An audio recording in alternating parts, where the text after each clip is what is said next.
Outubro de 2025. Uma palavra volta a assombrar os corredores do poder em Washington e a preocupar o mundo. Shutdown. Sim, de novo. Os Estados Unidos entraram em uma paralisação do governo federal. Mas o que isso significa na prática? E por que o resto do mundo, incluindo o Brasil, deveria se importar? Fica comigo que eu vou te explicar tudo em detalhes. Para entender o que está acontecendo agora, precisamos primeiro entender o conceito. Um shutdown, ou paralisação do governo, acontece quando o Congresso americano não consegue aprovar o orçamento para financiar as atividades do governo. É como se a torneira do dinheiro fosse fechada e vários serviços públicos param de funcionar. Pense nisso como uma empresa que de repente fica sem dinheiro para pagar seus funcionários e despesas. Só que, nesse caso, a empresa é o maior governo do mundo. Essa não é a primeira vez que isso acontece, longe disso. A história americana é marcada por esses impasses. Quem não se lembra do shutdown de 2018? Durou 35 dias, o mais longo da história, e virou notícia global. Antes disso, tivemos paralisações em 2013 e até em 1995, durante o governo Clinton. Cada uma delas foi um termômetro da polarização política da época. E agora, em 2025, o filme se repete, com debates acalorados sobre o tamanho dos gastos públicos e o futuro da economia. Mas, na prática, o que para e o que continua funcionando? É importante deixar claro que os Estados Unidos não param por completo. Serviços considerados essenciais são mantidos a todo custo. Isso inclui as Forças Armadas, a Segurança Nacional, o controle de tráfego aéreo e hospitais militares. A segurança da população é a prioridade número 1 e ninguém quer correr o risco de uma crise nesse setor. O problema está nos outros serviços, os considerados não essenciais. E é aí que a vida de milhões de pessoas começa a ser afetada diretamente. Quer visitar um parque nacional famoso como o Yellowstone ou o Grand Canyon? Esqueça, eles provavelmente estarão fechados. Precisa renovar um passaporte ou tirar um visto com urgência? Prepare-se para longas filas e atrasos. O impacto vai muito além do turismo. A pesquisa científica, um dos motores da inovação americana, sofre um baque. Projetos importantes podem ser pausados, cientistas ficam em casa e dados cruciais deixam de ser coletados. Agências como a NASA podem ter que adiar missões. Indicadores econômicos que o mundo inteiro usa para tomar decisões de investimento simplesmente não são publicados.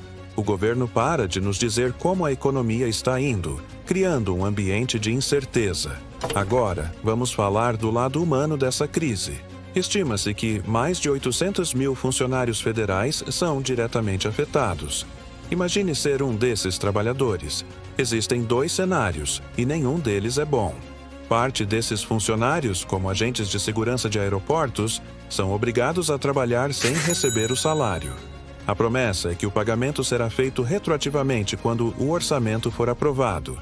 Mas, até lá, as contas não esperam. O outro grupo é colocado em licença não remunerada. Simplesmente são mandados para casa, sem trabalho e sem salário, até que a paralisação termine. Para milhares de famílias que dependem dessa renda, a situação se torna desesperadora. É um período de enorme estresse e incerteza, mostrando como uma briga política em Washington tem consequências reais no bolso e na vida das pessoas comuns. Mas por que eles não conseguem chegar a um acordo? A resposta, como quase sempre na política, está nas diferentes visões sobre o futuro do país. De um lado, temos um grupo que defende um controle fiscal rigoroso, com cortes de gastos para reduzir a dívida pública. Eles argumentam que o governo está gastando demais e que é preciso apertar o cinto. Do outro lado, temos um grupo que luta pela manutenção ou até pela expansão de programas sociais, investimentos em infraestrutura e outras prioridades. Eles acreditam que cortar gastos agora pode prejudicar a economia e a população mais vulnerável. Sem um meio-termo, sem que um dos lados ceda, o orçamento não passa. O shutdown, portanto, é a consequência direta dessa queda de braço política. É a ferramenta de pressão máxima usada pelos partidos para tentar impor sua agenda. E por que isso importa para nós, aqui no Brasil? Ou para quem está na Europa ou na Ásia? Porque a economia americana é a maior do mundo e o dólar é a principal moeda de reserva global. Qualquer instabilidade em Washington gera ondas de choque pelo planeta. Investidores ficam nervosos e buscam ativos mais seguros, o que pode causar volatilidade nos mercados financeiros. O dólar pode oscilar, afetando o preço de produtos importados e as exportações de países como o Brasil.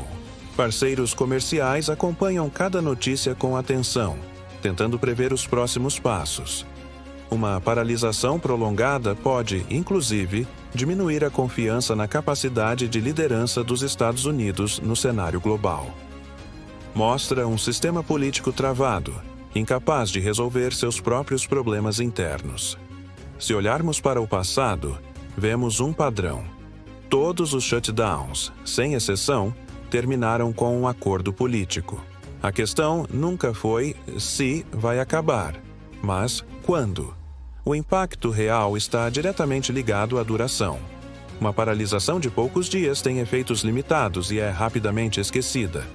Mas uma que se arrasta por semanas, como a de 2018 ou a atual de 2025, começa a deixar cicatrizes mais profundas na economia e na confiança da população.